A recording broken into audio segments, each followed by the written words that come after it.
Let's explore the sweet step of espasol in 16 counts. The candirit step is a traditional Pilyanon footwork performed by a light and graceful execution. A bit similar of the mincing step in Philippine folk dance. However, it carries a distinct movement unique to Pilyanon, emphasizing a delicate point with the subtle lift of the right foot.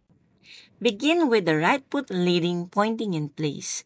Slightly raise the heel, allowing the toes to lightly push the floor. Shift the weight simultaneously between the right and left foot, maintaining the fluidity in execution.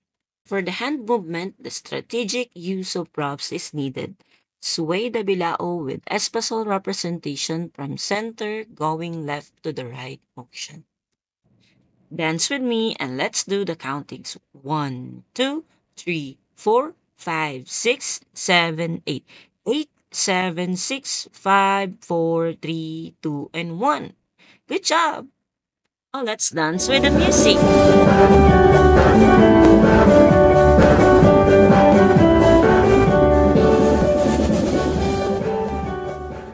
Let's now uncover the cultural significance of this espasol step.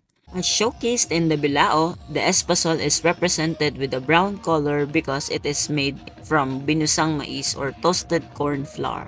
Pililla has long been a rich source of both corn and rice, making this delicacy a true reflection of town's agricultural heritage. It's time for you to enjoy the sweet steps of espasol. Have a meaningful learning experience, grade 9 learners.